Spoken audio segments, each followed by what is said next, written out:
Hi there, and welcome back to English Edge, the podcast where we make English learning real, fun, and useful. I'm your host, John, and today we're going to talk about something that every English learner needs to hear. English for real life, what they don't teach in textbooks. Have you ever studied English for years and then found yourself in a real life situation, like ordering food, asking for directions, or talking to a native speaker and suddenly you freeze? You think, wait, I don't remember this from my English class. If that's you, don't worry. You're not alone. Most textbooks are full of grammar rules, artificial dialogues, and vocabulary lists. But the real world is different. Real conversations are messy, fast, emotional, and full of expressions that nobody taught you in school. So in this episode, we're going deep into the world of real-life English, the kind of English you'll hear on the street, at work, at the coffee shop, or even on social media. Let's get started. 1. Textbook English versus real English. Let's begin with the basics. Textbook English is the kind of English you see in classrooms. It's clean, it's slow, it's polite, it's full of rules and very structured. For example, a textbook might teach you this sentence: "Hello, how are you today? I am fine, thank you." Now ask yourself, when was the last time you heard someone actually say that in a normal conversation? In real life, people say, "Hey, what's up? How's it going? You good?" And instead of saying, "I am fine, thank you," they say, "I'm good. Not bad. Can't complain." That's the first big truth. Textbooks teach you what is correct. Real life teaches you what is common.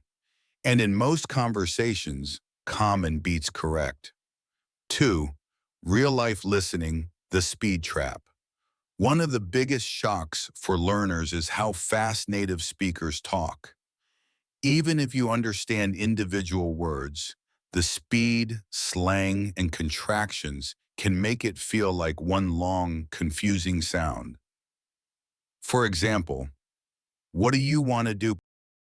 becomes "What do you want to do?" "Did you eat yet?" becomes "Jeet yet?" It's like the words melt together, and here's what textbooks don't tell you. This is completely normal. Native speakers aren't trying to confuse you. It's just how spoken English flows. So what can you do? Listen to real conversations, podcasts, YouTube videos, movies with subtitles. Shadowing. Repeat what you hear, word for word, with the same speed and tone. Accept imperfection. You won't understand everything, and that's okay. You're not learning English to pass a test. You're learning to connect. 3. Everyday expressions they never teach you. Let's talk about some expressions you'll never see in textbooks but hear every single day. A. I'm down. Real meaning, I agree or I want to do it. Example. Want to grab pizza later? Yeah, I'm down. B. No worries. Textbook meaning, you should not be worried. Real meaning, it's okay or don't mention it. Example. Thanks for waiting. No worries. C. It's not a big deal. Real meaning, don't worry, it's okay. Example. Sorry I'm late. It's not a big deal. D. That's lit or that's fire, meaning that's awesome. Example. This song is fire. E. I'm broke, meaning I have no money. Example. In Pamin, wanna go out? Can't, I'm broke. Write these down. You'll hear them more often than would you like a cup of tea? 4. Cultural rules you don't learn in class. Learning a language also means learning the culture. Here are a few things you might not find in your grammar book. A. Small talk matters. In English-speaking countries, people talk about the weather, sports, or even traffic just to be polite. Crazy weather today, huh? Did you see the game last night? It might seem fake, but it's not. It's a way to show friendliness. B. Indirect communication. Native English speakers often avoid saying no directly. Instead of saying no, they might say, I'm not sure about that. Maybe not the best idea. I'll think about it. It's polite, but it can be confusing for learners. If someone says, I'll think about it, it often means no. C. Personal space. In many English-speaking cultures, people like more personal space when talking. Standing too close might make them uncomfortable. 5. Mistakes that textbooks don't prepare you for. Here are some common mistakes English learners make in real life. A. Translating directly. Many people try to translate word for word from their native language, but it doesn't always work. For example, in Spanish, you might say, I have 30 years. In English, it's, I am 30 years old. B. Using formal language in casual situations.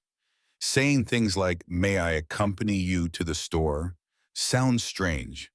Just say, mind if I come with you, or can I go with you? C. Overusing certain phrases like, nice to meet you, or my name is. They're good for introductions but sound robotic if used too much. Try, hey, I'm John. What's your name? Good to finally meet you. 6. Survival phrases for real life. Let's go over a list of phrases you can use in everyday situations. At the grocery store, excuse me, where can I find the eggs? Is this on sale? Can I pay with card? At a coffee shop, can I get a medium latte, please? For here or to go? To go, please. Sus. Can I get that with oat milk? Asking for help. Sorry, I'm not from around here. Can you help me? How do I get to the train station? At work, let me double check and get back to you. Sounds good to me. I'm running a bit late. I'll be there in 10. These aren't fancy. They're real, and you'll use them all the time. 7. How to practice real-life English. So how do you actually practice this kind of English? Here are a few strategies that really work. A. Talk to yourself. Yes, out loud. Describe what you're doing. Okay, I'm making coffee. I need a mug. Where's the sugar? B. Use language exchange apps. Apps like Tandem or HelloTalk connect you with native speakers. You help them with your language. They help you with English. C. Listen and repeat. Find clips on YouTube or Instagram Reels. Watch them. Pause. Repeat. Mimic the tone, rhythm, and emotion. D. Change your phone settings to English.